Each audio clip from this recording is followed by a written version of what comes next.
कैसे हैं? आज हम लोग ओम्स लॉ के बारे में जानेंगे।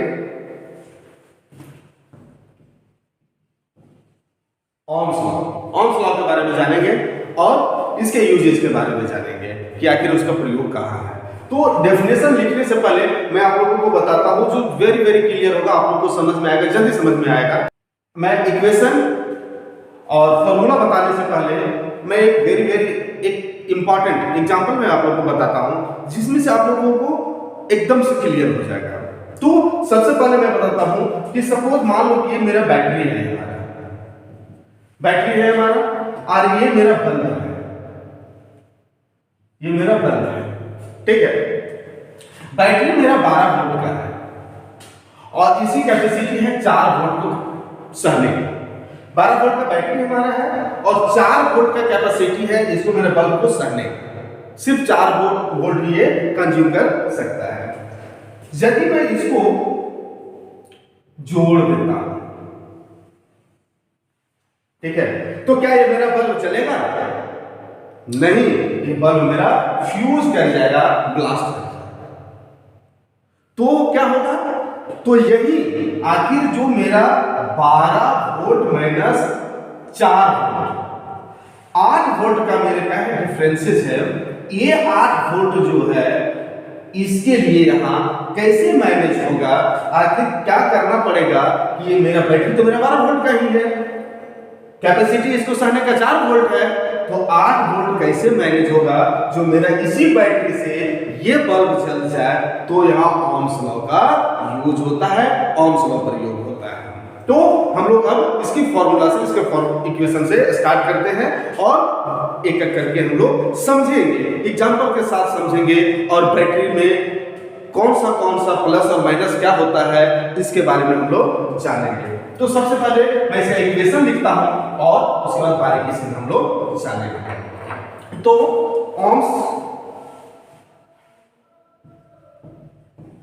ओम्स लॉ इक्वेशन क्या होता है? V इक्वल टू IR, जहां V बराबर वोल्टेज, I बराबर करंट और R बराबर रेसिस्टेंस होता है। R बराबर रेसिस्टेंस होता है। क्या है कि हम लोगों ने जाना कि ओम्स लॉ इक्वेशन क्या होता है? V इक्वल टू I, जहां V बराबर वोल्टेज, I बराबर करंट और R बराबर रेसिस्टेंस होता है। इतना तो हम लोगों ने जान लिया। अब क्या होगा? अब क्या है कि इसमें से मेरा 3 फॉर्मूला आएगा। तीनों फॉर्मूला को सबसे पहले जान लेते हैं, उसके बाद क्या है कि क्वेश्चन में जब आएंगे तो आसानी से समझ में आ जाएगा। तो सपोज मेरा V दिया हुआ है, पहला हमने जान लिया कि V बराबर IR होता है।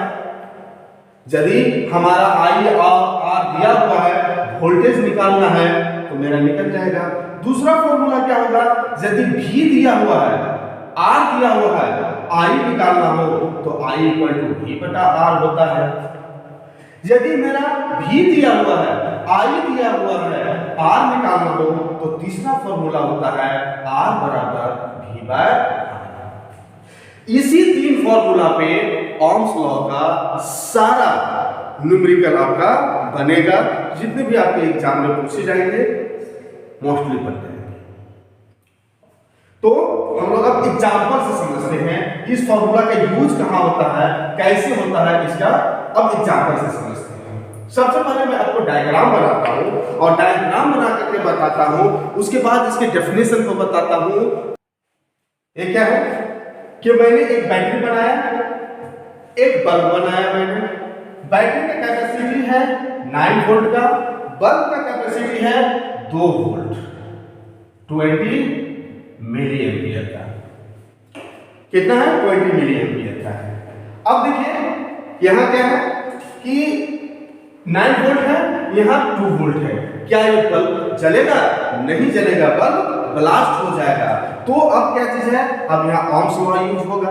ओम्स लॉ यूज होगा ताकि कितने रेसिस्टेंस कितने पावर का रेसिस्टेंस हम लगाएंगे कि ये मेरा बैटरी 9 वोल्ट का ही रहेगा और 2 वोल्ट का बल्ब मेरा जल जाएगा। तो आइए हम सॉल्व करके बताते हैं, उसके बाद फिर उसके आगे बताएंगे। तो सबसे पहले हमने देखा क्या, 9 वोल्ट का मेरा बैटरी है, 2 वोल्ट का मेरा बल्ब है। डिफरेंसेस कितना है, 9 वोल्ट माइनस 2 वोल्ट बराबर 7 वोल्ट। ठीक है, तो V बराबर में कितना आ गया, 7 वोल्ट। I बराबर कितना दिया हुआ है, 20 मिली एम्पियर। इसको यदि हम कन्वर्ट करेंगे तो क्या होगा कि 1000 से भागा, 1 वोल्ट बराबर क्या होता है, 1 वोल्ट बराबर 1000 मिली एम्पियर होता है। यहां 1 वोल्ट बराबर 1000 मिली एम्पियर होता है। तो 1000 से इसको हम डिवाइड करेंगे तो वोल्ट मेरा में कन्वर्ट हो जाएगा। तो यहां यदि हम 20 को 1000 से भागा देंगे तो मेरा कितना हो जाएगा, 0.02 वोल्ट में आ जाएगा मेरा। ये हो गया। तो मेरा V दिया हुआ है, I दिया हुआ है, R को रेसिस्टेंस हमको निकालना है, R बराबर वाट। तो हमने फॉर्मूला में देखा था कि R बराबर क्या होता है, V बटा I। R बराबर V बाय I होता है।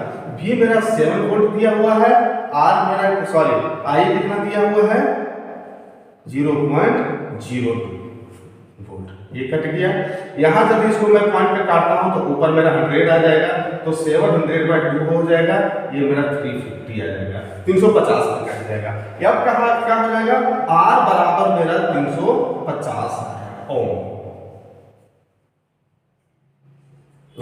कहने का मतलब है कि 350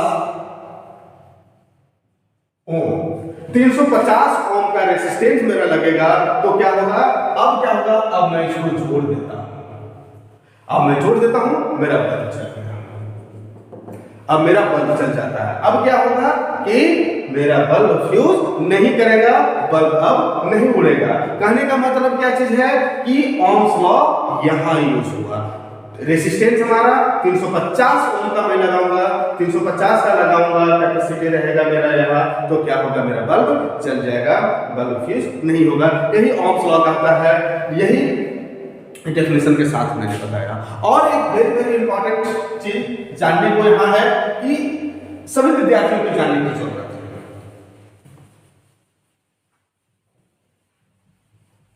सभी विद्यार्थियों को जानने की जरूरत है, यहाँ वेरी इंपॉर्टेंट है कि एक क्या होता है ना, प्लस और माइनस कहां जोड़े, किसमें जोड़े। आप कुछ भी नहीं जान रहे हो, आपको ये पता नहीं कि कौन सा तार किसमें जोड़ना है, तो एकदम आंख बंद करके जो मैं बता रहा हूं वही आप करोगे ना, कभी नहीं मिस्टेक होगा, कभी नहीं आप दिक्कत में आओगे। सपोज कि मान लीजिए इसमें सब में रहता है, आपके पास क्या है, इस तरह बल्ब यहाँ है, ठीक है, यहाँ एक लंबा तार रहेगा, यहाँ एक छोटा तार रहेगा, 2 तार निकला हुआ रहता है। आप देखना 2 रहेगा, किसी भी गौर से देखना, बड़ा वाला क्या होता है, प्लस होता है, छोटा वाला माइनस होता है।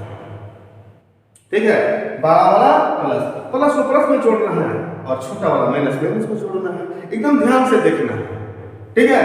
इस तरह करके आप सर्किट बहुत बार आप लोग देखे होंगे। ये सर्किट को एक लंबा इस तरह रहता है, एक छोटा रहता है, इस तरह हुआ, ये रेसिस्टेंस लगा हुआ है, इस तरह हुआ, और ये हुआ, ये बल्ब चला। तो देखना कि यहाँ प्लस रहता है, यहाँ माइनस रहता है। मतलब कि बैटरी जो यहाँ पावर दे रहा है, ये प्लस का ऊपर वाला जो क्या है, ये प्लस का साइन है, मतलब कि पॉजिटिव, और छोटा वाला है वो नेगेटिव। ये चीज माइंड करके आपको रखना है, ठीक है। इसीलिए जो प्लस में रहता है उसको हम लोग क्या बोलते हैं, एनोड बोलते हैं, एनोड, और माइनस वाला को कैथोड। समझ में आई, सबको समझ में आ गई, ओके। क्या हम लोगों ने फॉर्मूला देखा कि वो अब जानने की जरूरत बहुत इंपॉर्टेंट जो है कि हमने फॉर्मूला देखा V = I। यहां क्या है कि करंट करने मतलब I directly proportional to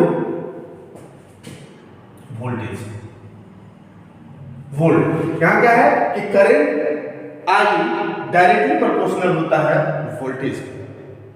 and current I inversely proportional to R, resistance का।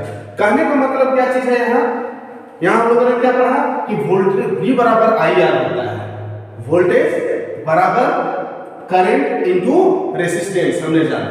तो यहाँ क्या है, यहाँ वेरी वेरी इंपॉर्टेंट जानने की जरूरत है कि करंट I जो है वो डायरेक्टली प्रोपोर्शनल होता है वोल्टेज का और इनवर्सली प्रोपोर्शनल होता है रेसिस्टेंस का। ये जानने की जरूरत है, वेरी वेरी इंपॉर्टेंट है जानना, और एग्जाम में इस तरह का क्वेश्चन आते हैं।